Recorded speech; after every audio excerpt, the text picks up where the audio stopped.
Hi everyone, my name is Alyssa, I read, and welcome to my channel. And today is a recommendation video where I recommend historical romances. So historical romances are romances that are set in a different time period. The type of historical romances I read are usually set in the Regency era or the Victorian era. Those are the ones I like, but I have read others like set in the medieval time. But anyways, there's romances specifically set in those time eras. I have 8 recommendations here. Let's just get started. So the first one is A Lady in Disguise by Lindsay Sands. After reading this, it definitely solidified to me that I want to read more by this author because I really liked it. It's also known as The Reluctant Reformer, just so you know. It has 2 titles. I don't know why it got renamed, but this one, we're following Maggie, and she's on her own now. Her brother died at war, I believe, and so she's been on her own, and she is desperate for money in order to keep her townhouse running and keep her servants employed. And so she gets a job as a reporter, and she's doing like a really scandalous report. She is at a brothel and she's interviewing some of the girls there. And so in order to keep her identity secret, she dresses up as a woman of the night. We also have James, and there's another character, but James was her brother's friend. And before her brother died, he asks James and this other friend to watch out for Maggie, to make sure that she's okay and, you know, just to keep her safe or whatever. So James one day decides to look her up and to see how she's doing. And that's when he discovers her at this brothel. And so hijinks begins. He like kind of kidnaps her because he finds out that she is a woman of the night.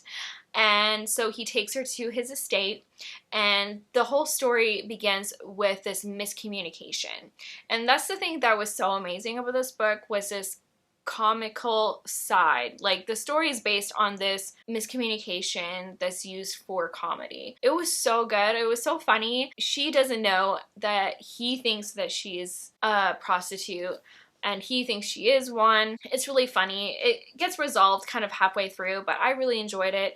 I love just like how hard James falls for Maggie. I love it when heroes do that. So if you like kind of like a comedy, I definitely recommend it. I can't actually wait to reread it because it's just making me want to reread it. So I definitely recommend this one. The other one I have is From Duke Till Dawn by Eva Lee. And this one we're following Cassandra and Greyland. And Greyland, he's a duke and he does need a wife, but he's been kind of ruined by this one woman that he spent the night with. And that woman is Cassandra. Now Cassandra is a swindler. She pretends that she is a widower or a widow and that she's desperate. She needs money, and so she swindles men and convinces them that she needs help financially and she has all these woes or whatever, takes the money and kind of runs away and does another job. A long time ago, probably a few years back, she swindles Greyland. But during that swindle, they kind of have a night together, and that's because they had this like really good chemistry. They just couldn't help themselves, and Cassandra kind of falls for Greyland, and Greyland kind of falls for her. But she is a swindler. This is her way of life, and so after that night, she does run away, and Greyland ends up being devastated, and so is Cassandra, and they never forgot that night together. Many years later, she is working at this gambling den. She is working with her mentor. He trained her in her line of work, as you can say, and he asks her to come and work for him at this gaming hell. And she said that she'll only do it unless it's done everything legal. She really wants to get away from this life. She doesn't want to have to do this kind of line of work anymore. And so she says she will agree to do it as long as he does everything by the book. And so she comes and she just works the floor. She's more like a host, really. She's just there to make sure all the guests are entertained and enjoying themselves. Well, Greyland shows up at this gaming hall and is surprised to find her. They have this moment together. Eventually, he does find out that she swindled him, and he is left devastated. But in the end, they do work together because her mentor cheats on her. He takes all the funds away from the gaming hall, and now people are after her for the money, the investors who invested in this gaming hall. So Cassandra and Graylin work together to try and find her mentor, and it's about them working together, coming to terms with their feelings. There was some like good suspense stuff that's happened. I liked how it was a bit of like a different take on a romance. I never read a romance where the heroine is doing jobs like that or just being thieves in a way, and so I definitely enjoyed that. I like stories that are set kind of like the underground part of London, and so I definitely recommend it. The next one I recommend is Lord of Scoundrels by Loretta Chase. This one we're following Jessica Trent and Sebastian Ballister. So Sebastian, he is a scoundrel. He's the Lord of Scoundrels, as the title says, and he's bad news. He into women, into gambling, into drinking. He's just not the right hero. This is all set in Paris for the most part, and Jessica, she is looking for her brother. Her brother is in Paris, and he's been kind of following Sebastian around, and he's considered not like the smartest person like the brother. He just wants to be Sebastian so bad, and he is spending all this money. I think he's gambling a lot of it away, and so Jessica and our grandmother, I think,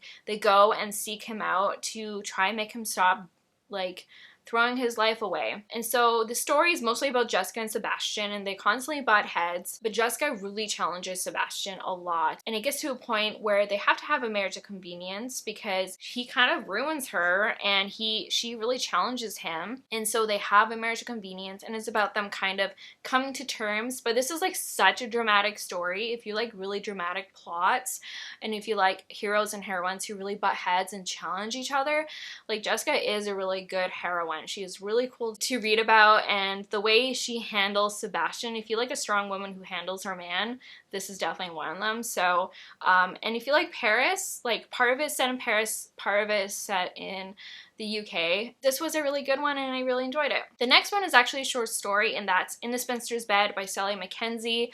This one is a second chance romance. So we follow Annabelle and Lord William Wattles.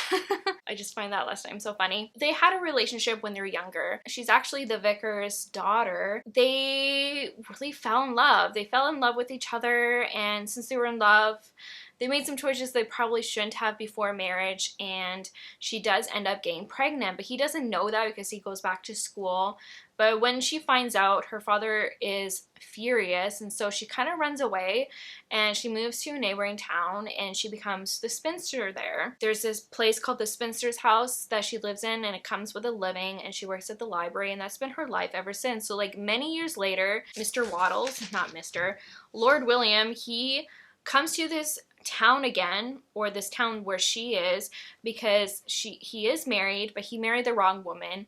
She is very scandalous. She has affairs, and very public affairs. After the last scandal, he decides to run away and kind of have a low profile, so he comes to this small town, and they reconnect there, and it's about their romance and how they fall for each other again. She never had the baby. She ended up miscarrying, but it's about them rekindling. I did really like it. It was just very short.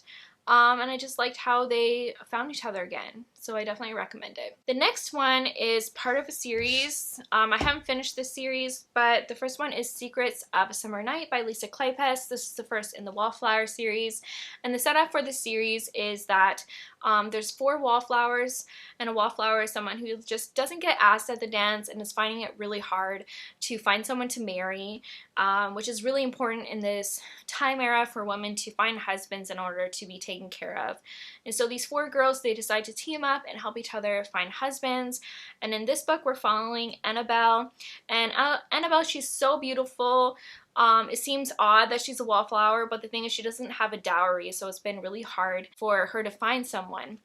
But then in comes Simon Hunt, who's a self-made man, and during this time that was considered a bad thing. He's new money, not old money. But they've always kind of had this connection. Like Annabelle always kind of treated him poorly, but does she treat him poorly because she actually likes him? And so anyways, they kind of have a marriage of convenience as well. They kind of end up falling for each other. And I really liked this, and I just love the Wallflowers. They're so sweet. I like how they become really good friends, and I feel like that's the star of this series is the four girls, them working together and the silly shenanigans they get into. And so if you like a really strong female friendships in your romance, you'll probably like this series. The next one is It Happened One Autumn by Lisa Kleypas. So in this one, it's the second one in the series, and we're following Lillian and Marcus. And Lillian, she is from America. She's an American heiress, and her family have come over to the UK to help her find a husband, her and her sister, but this one specifically is about her. She's very brash. She is very outspoken. She's like not mannered. She does not follow the etiquette of the society. She just speaks her mind, and she really butts head with Marcus, who is very proper, prim and proper, and does everything by the rule book. And it's a bit of a hate to love romance. In the previous book, they've had a lot of rough encounters, and so in this one, her and her family are staying at his estate. There's lots of families staying there for different like activities and events and stuff, and so they kind of have some nice encounters. She loves grounders, which is kind of like baseball, and so he helps her with her swing, and they have some like encounters in the garden, and it was about them kind of putting aside their animosity and just like getting to know each other and really falling for each other. So I definitely like this one too. The next one is A Rogue by Any Other Name by Sarah MacLean. This is the first in the role of Scoundrels. It's kind of like a friends to love story because Michael and Penelope, they were friends when they were young. They both lived in the same countryside, so they were really close friends. And when he went away to college, they still corresponded. But eventually Michael stopped writing to her.